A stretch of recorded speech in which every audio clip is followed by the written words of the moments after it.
மார்க்கெட்டில் நுழைந்த வாகனங்கள்.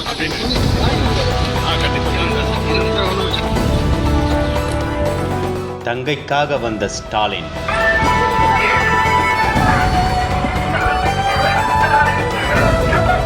கண்ணீரோடு நின்ற மூதாட்டி.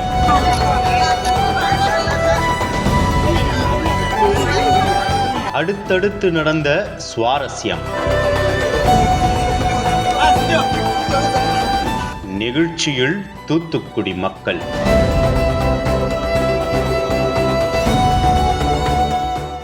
நாடாளுமன்ற தேர்தல் நாடு முழுவதும் வருகின்ற ஏப்ரல் 19ஆம் தேதி துவங்கி ஜூன் 1ஆம் தேதி வரை 7 கட்டங்களாக நடைபெற உள்ளது. தமிழ்நாடு மற்றும் புதுச்சேரியில் உள்ள 40 தொகுதிகளுக்கும் வருகிற ஏப்ரல் 19ஆம் தேதி ஒரே கட்டமாக வாக்குப்பதிவு நடைபெற இருக்கிறது. தமிழகத்தில் பாஜக, திமுக, அதிமுக தலைமையில் பல்வேறு கட்சிகள் இணைந்து தேர்தலை சந்திக்கின்றன. வேட்புமனு தாக்கல் மார்ச் 20ஆம் தேதி தொடங்கிய நிலையில் மனு தாக்கல் விறுவிறுப்பாக நடைபெற்று வருகிறது. திமுகவை பொறுத்தவரை 21 தொகுதிகளில் நேரடியாக களம் காண்கிறது.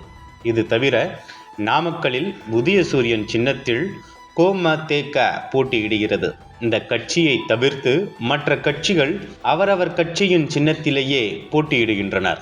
இது ஒரு புறம் இருக்க, அனைத்து கட்சிகளுமே தீவிர பிரச்சாரத்தில் களம் இறங்கியுள்ளன. அதன்படி கடந்த சில தினங்களுக்கு முன்பு தனது பிரச்சார பயணத்தை திமுக தலைவரும் தமிழக முதல்வருமான மு.க. ஸ்டாலின் துவங்கியுள்ளார். இந்நிலையில் தூத்துக்குடி வேட்பாளர் கனிமொழியை ஆதரித்து தூத்துக்குடி காமராஜர் மார்க்கெட் பகுதியில் வியாபாரிகளிடமும் பொதுமக்களிடமும் வாக்கு சேகரிப்பில் ஈடுபட்டுள்ளார்.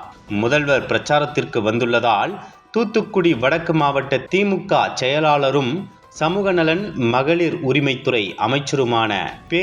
கீதா ஜீவன், தூத்துக்குடி தெற்கு மாவட்ட திமுக செயலாளரும் மீன்வளம், மீனவர் நலன் மற்றும் கால்நடை பராமரிப்புத்துறை அமைச்சருமான அனிதா ஆர். ராதாகிருஷ்ணன், தூத்துக்குடி மாநகராட்சி மேயர் ஜெகன் பெரியசாமி உள்ளிட்ட பலரும் முதல்வருடன் சென்றுள்ளனர். தூத்துக்குடி நாடாளுமன்ற தொகுதியில் திமுக சார்பில் 2வது முறையாக திமுக துணை பொதுச் செயலாளர் கனிமொழி போட்டியிடுகிறார். அவரை ஆதரித்து வாக்கு சேகரிக்க வேண்டும் என்பதற்காக அதிகாலையிலேயே முதல்வர் புறப்பட்டுள்ளார். முதலில் தூத்துக்குடி பாளையங்கோட்டை சாலையில் வாகனத்தில் சென்றவாறு பொதுமக்களிடம் வாக்குகளை சேகரித்துள்ளார். அதன் பின்னர் தூத்துக்குடி காமராஜர் தினசரி காய்கறி சந்தைக்கு நடந்து சென்றுள்ளார். அப்போது அங்கிருந்த வியாபாரிகள் மற்றும் பொதுமக்களை சந்தித்து காய்கறிகள் வரத்து, காய்கறிகள் தரம் ஆகியவை குறித்து கேட்டறிந்துள்ளார். முதல்வர் காய்கறிகள் குறித்து கேள்வி எழுப்பியதும் வியாபாரிகள் ஆர்வத்துடன் பதிலளித்துள்ளனர். அப்போது காய்கறி வாங்க வந்த அதே பகுதியைச் சேர்ந்த மேரி என்ற மூதாட்டி தான் காய்கறிகள் வாங்க கொண்டு வந்த 2000 ரூபாய் பணத்தை தவறவிட்டதாக முதல்வரிடம் கண்ணீர் மல்க கூறியிருக்கிறார்.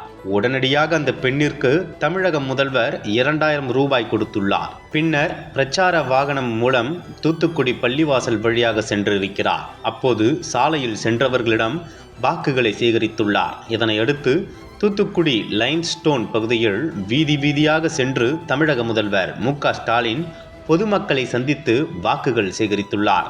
அப்போது யாரும் எதிர்பாராத நேரத்தில் லயன்ஸ்டோன் பகுதியில் உள்ள சூசை தப்பாஸ் என்கிற மீனவர் வீட்டிற்குள் திடீரென சென்றுள்ளார். முதல்வர் வீட்டிற்குள் வந்ததால் சூசை குடும்பத்தார் மகிழ்ச்சியில் திக்குமுக்காடியுள்ளனர். பின்னர் அவர்களிடம் பேசி வாக்கு சேகரித்துள்ளார்.